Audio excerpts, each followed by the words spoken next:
everyone. Thanks for joining us on Onwards and Upwards. Our first story tonight is a good example of Kiwi ingenuity and determination. Blair Clatworthy's physiotherapy business was located on High Street in the CBD, which is still in the red zone. Unable to find suitable premises for his business, he bought a house and has transformed it into a new practice. We joined him while renovations were underway.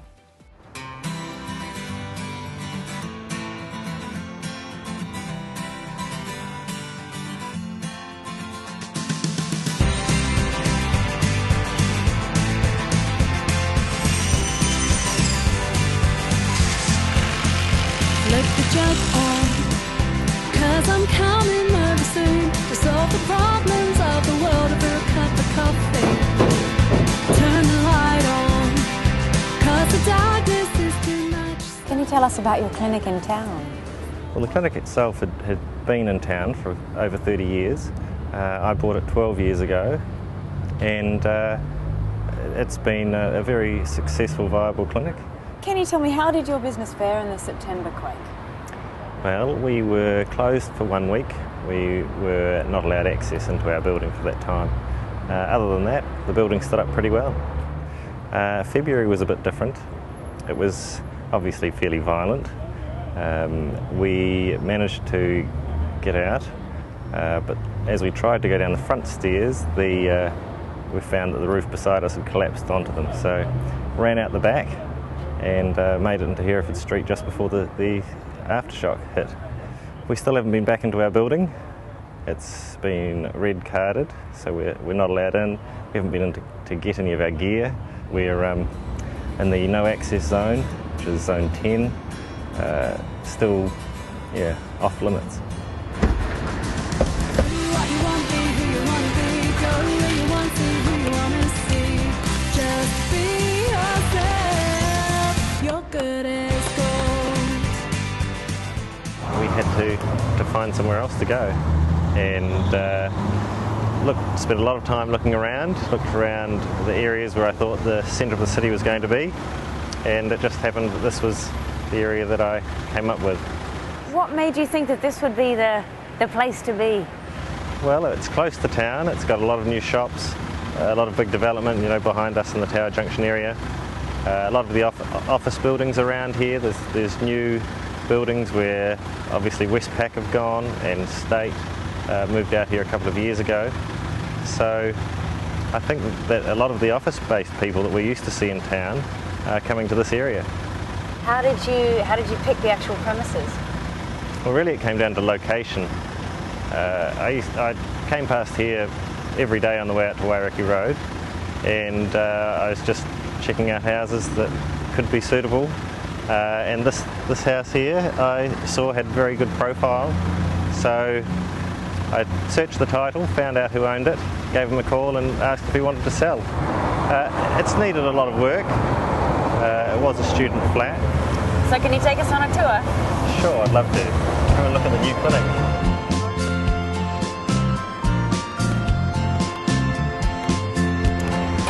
So this is the back entrance, is it? Yeah, eventually this might have a disabled ramp coming in from the car park out the back. Obviously this isn't going to be used. Right. This is the kitchen. Staff area. That's right, staff area. So the lounge is going to be the reception and waiting room, and from that it will lead off into these 3 treatment rooms, which actually flows quite well because it's a nice space to move into. Well, this is going to be one of the treatment rooms. We are obviously rewiring it at the moment so that we can use our electrical equipment and beds. We're going to put a plug in the middle of the floor, which is where the bed's going to be, so we can move around it and provide the treatment. This was one of the students' bedrooms. Like all the treatment rooms, they were all used to be bedrooms. So how many people will you have working on the premises? Well, there'll be myself and Carol, who's with us at the moment, and hopefully we'll build back up to getting another physio in who we did have in town, but obviously since the earthquake we've had to cut down on staff numbers. But we're hopeful that things will pick up again and we'll be back up to having 3 physios. This is our 3rd treatment room. Obviously it still needs a bit more work, but again it's a nice private room with its own door, so we can close it all off. So as you come in through the door, we're going to have a reception desk here. It's going to come off this wall that we're just plastering at the moment, and then all our files and everything will sit in the back, and we're going to have a couple of couches through this area of the waiting room, so people can sit down and relax. And eventually through that back room will be the gym. We may move back into town when town reopens, but I don't think that will be happening for a few years. Probably it would take at least a couple of years to clean up the mess and then start to rebuild. So I don't know, maybe we'll be back there in about 10 years' time when the city's revived again. We've just had to reorder a couple of beds, so hopefully they'll be here by Monday when we plan on opening. Yeah, a lot of our equipment is quite big, so it's not held in Christchurch, it has to come down from Auckland. Through this process, what have you learned? Well, I think you've just got to press on, and you've just got to try to persevere, just work through things as they come up. You can have a bit of a plan on what you need to do, but really when you're thrown in the deep end, you've just got to struggle and just take each day as it comes, and just try to make the right decisions. How would you say the experience has changed you? Yeah, I've certainly done a few more things than I would have in the past. Approaching people just out of the blue and asking them if I can buy their house. It certainly has been a challenge. It's been time consuming, but the time certainly has gone fast when there's so many things that you've got to think about and try to organise.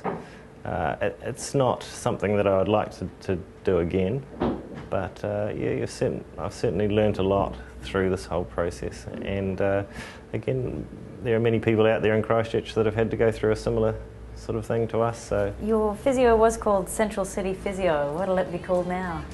Well, yeah, now we're going to be just Tower Junction Physio. It just signifies where we are, and we're in a very high-profile spot here on the corner of Blenheim Road. People should be able to find us.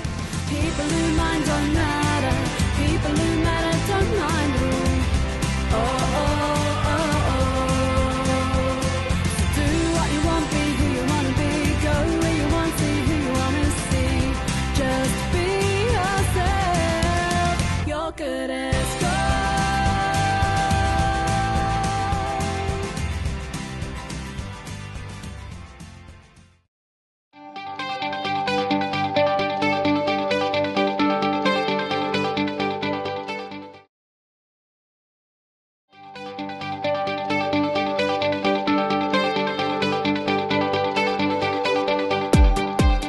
Our second story tonight takes a look at Cracked for Christchurch, an incredible project headed by Jenny Cooper, who is taking in people's broken china to make a giant mosaic.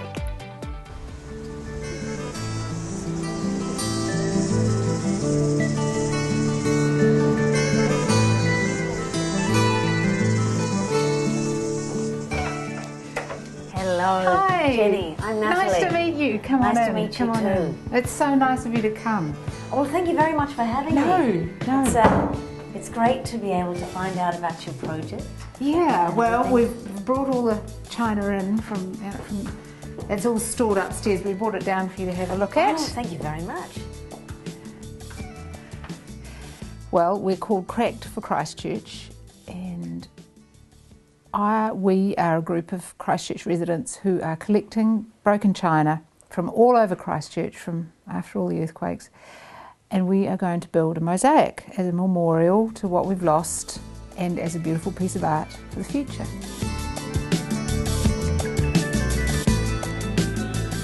What made you think of the idea? Well, of course, it was because my china got broken, and in the first earthquake we lost huge amounts of beautiful china, and I collect Nelson pottery. A lot of that was broken, and I remember crouching in the driveway by the recycle bin, going through this china and thinking, it's still beautiful. I just didn't want to throw it out. And of course I did. And then the next earthquake came and we had a Katie Gold handbag, which is a big piece of handmade pottery from Upper Murtry Nelson artist, and that was smashed, and it's a priceless one-off piece of pottery. I didn't want to throw it out, and so I just put a wee note on Facebook saying, couldn't we use this for something? Couldn't we use it for a mosaic? Because mosaic in its own right is really beautiful. A friend of mine in Wellington called Fifi Colston, who's a Christchurch woman, but she lives in Wellington, she said, I will put it on Good Morning. She does the craft slot on Good Morning. Send me some china and I'll put the word out. And at that point I thought, well, I just have to do it because I've said I'll do it. And now I'm doing it because of the women, it's mainly women, that are contacting me who are so sad about their china and so passionate and just think it's a wonderful idea. And every day I will go out the front door and there'll be a little package, because I'm saying to people, give me your details and give me your stories, and there'll be a little package of china. And it's like having a birthday every day, because you open it up and, you know, and there's all this lovely stuff and there's all these stories. And women in particular are ringing and saying, this was my grandmother's, this was my mother's, this was a wedding present, this is 70 years old. I had a woman ring me yesterday and she's got something that's been in her family since 1850. And I think people really are warming to the idea of not having to throw all this stuff out.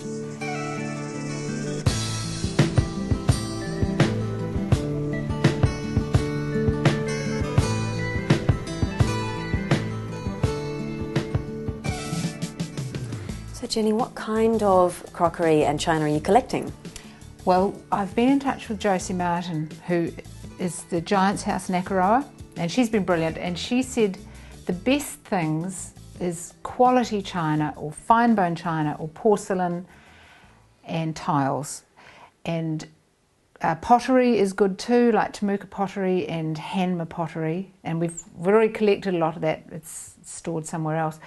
So what have you got here? It's basically what you can see here. We're also collecting, being given a lot of crystal and glass, which we are keeping, but I'm not sure if we can actually use it. Everything in this box came out of one house out in Rolleston, and this is their collection of, it's all onion pattern. There's some beautiful Delft, you know, handmade in Holland. It's just stunning. A friend of mine came and helped me sort all this out in the weekend. We're trying to keep things in themes. We've got all these lovely handles and knobs and legs and little lids, and I would love to be able to incorporate them in the mosaic. When I first started this, I thought it would be like a classic mosaic, which we'd seen them in Europe, where the mosaic pieces were very plain and they created a picture. And people have suggested we do a picture of the cathedral or a garden theme. But the more I look at this stuff, the more I think that the china itself is the subject. Like all these beautiful, beautiful flowers and patterns, and we've got this beautiful Satsuma here, and we've got a whole lot of Susie Cooper.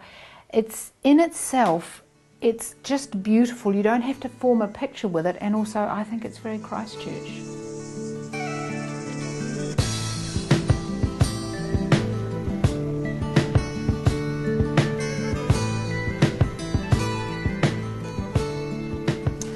A lot of the china just turns up with letters. So this young woman wrote me 2 pages of stuff, and this was a quote from a lady who dropped off some lovely china, and she told me where the china came from, and she says, I shall take my grandchildren and show them and point out the pieces I donated. And hopefully that will be passed on through the generations. Sorry, I don't know where that came from. I think... No, this is important. This is Christchurch's history and domestic history. Yeah, and I think, I just think a lot of people in Christchurch are really upset. You know, we live on Sawyers Arms Road, and from 7 o'clock in the morning till 7 at night, the trucks went past with the bricks, and that's my city being carried away. And I think people don't, at the moment, in its early days, people don't have a sense that they have any part in the rebuild. There is a sense that it's been taken off us to some degree, and that is inevitable. It's got to happen, but this is a tiny way that we can save something. Do you think that this can help the community? I do. People have suggested that this is a memorial to almost to the people that died, but to me, the more I think about it, it's a memorial to our kitchens.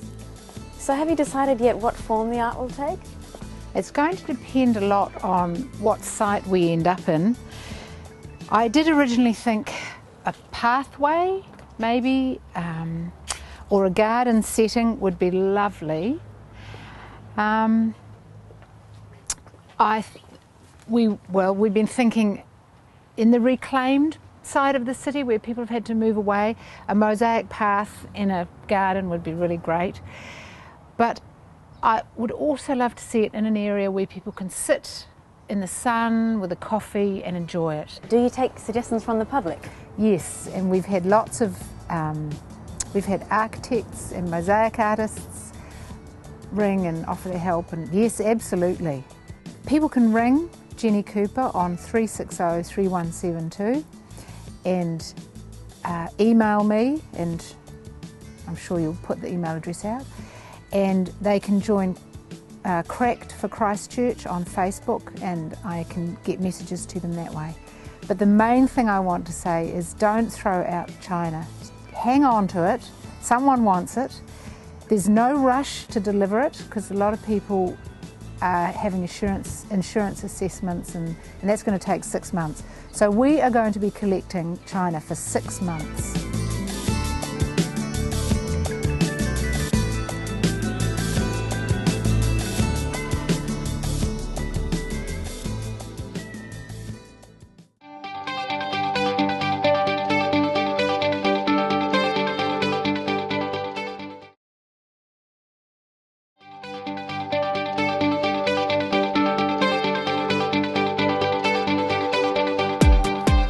Story takes us to Littleton to explore the iconic Wonder Bar.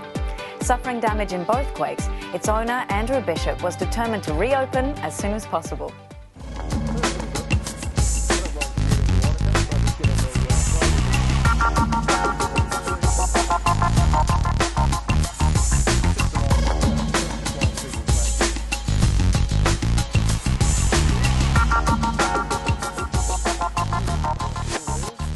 Can you tell us a little bit about the history of the bar? I can indeed.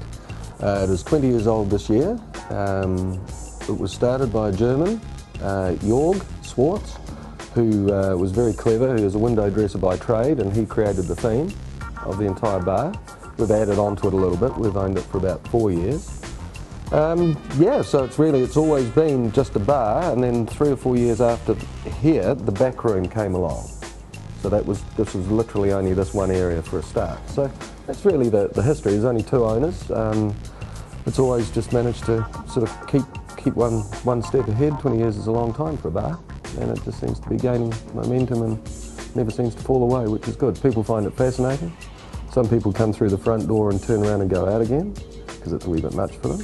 But most people like coming up and having a look, and it has everybody right across the society. So we can have all sorts of different people up here, whereas a lot of people have one demographic in their bar. We can have all sorts, which is the joy of the place. What happened on the day of the earthquake in February? Where do I start? The place got turned upside down, pretty much. Prior to that, the September earthquake, the walls and the roof came down. This February, everything inside basically got spilt over and smashed, really. So the roof came down, but none of the structure. Just all the bits that can be put back up and painted rather than the roofing iron, etc. itself. So the walls got loosened and moved around a wee bit, but we've been lucky with the building, steel strap building, straight as a die. So yeah, but it's just a continuation of destruction that happened again. So, but lucky it's still here. Exactly, yeah. And I see you have so many little bits and pieces around the walls. Yes. This must have been everywhere, the dolls' heads, the Yeah. chandeliers. Yeah, all the chandeliers were shaken down. They were very thin on it until I one of my jobs yesterday was putting them all back together again. They were just everywhere. So just wee things, but yes. What kind of effect did this have on the Wonder Bar as a business? Well, that'll yet to be seen. I mean, I can only go on the experience of the September earthquake and then opening after 8 weeks. This time it happened on the 22nd of February. We'll be opening after 9 weeks. It didn't have an impact on the business the first time when it came to people wanting to come out here, and I would hope that it'll be the same again. And I think people have also, with the earthquake side of things, seeing this building's been through 2 and has been perfectly good nick, it won't keep people away, because I think they're going to trust it rather than look around the walls and it's brick or, you know, so yeah. But we are a wee way up, hence the view, but I don't think that'll impact on people. Didn't last time, shouldn't this time. The Wonder Bar is truly an incredible space. As Andrew said, it's not everyone's cup of tea, but it's great to see that this iconic Littleton business can once again overcome the damage and reopen for the public. That's our main entranceway, or was, the nice people only. We had loads of people during the day having photos and people even getting married underneath it. Put these up, nice people only, which is nice. Once again, all these old little, you know, special bits.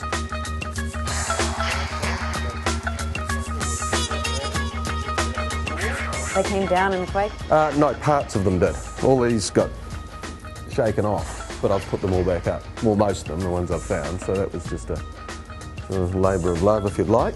Known for its doll's heads, of course. We've got the doll's head lampshades. People love the doll's heads everywhere. We give doll's heads away to people if they're very, very good. Bands, etc. Robert Redford, John Travolta. Is this one of your favourite artworks? That is my favourite artwork in the bar, really, I'd like to think. It's a beauty. This is a very interesting piece. This is a root system off Michael J. Fox's film The Frighteners when they came to Littleton many years ago. Then we've got the toilets, the men's and the women's, the sexist toilets. We've got the women's, of course, with the iron, and the man's with the fist. And that's always a good talking point for people. People like finding loos. They like, there's so many things that you can find here that you don't find straight away, so to speak. They always pop up. It took me a few years to find all the light switches.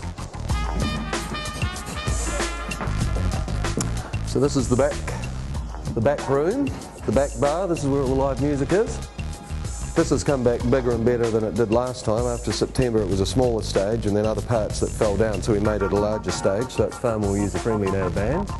So was it important for you to open up as soon as possible? Yes, very much so. I mean,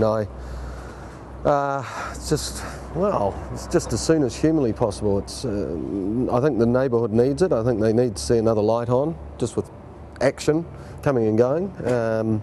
And for myself as well, because I love the bar and I love the whole place. So yeah, it's really just with the guys in there and the hand I've been getting, they're all specialists, and it makes it possible in 8 and 9 weeks. Has the community of Littleton changed much since the earthquake? No, I think the community are really great here. It's a tight-knit community. Well, everything has changed. It's sort of a new normal, if you would like, but people aren't leaving, they're hanging around, and you know, it'll come back bigger and stronger. So you must feel pretty lucky being one of the only open places in this street. Yeah. How does that feel? Well, it feels lucky. I feel sorry for the other people, but they'll come back, you know, bigger and stronger. It's an opportunity for people, I think. This community it'll be a beautiful place again. A few months' time, we'll have the people tearing around, putting in the foundations, and the buildings will be, you know, bigger and better. So what are your hopes for the future? Well, we've got a 20th anniversary this year of the bar, which will be wonderful. I think it's been here 20 years. I think it's an institution. We're really caretakers of this bar, so I think we'll be here for many years and we'll just hand it on to the next person. We are only the second owner in 20 years, which says something for the bar. So my hopes for the future are that we'll just have good music, lots of happy, nice people, and it'll just be, you know, an integral part of the Littleton community, and away we go again. So it's good. Thanks so much for joining us tonight. Out of this tragedy, there are so many people doing amazing things to help others. We should be proud, Canterbury. I'm Natalie Slade. See you next week.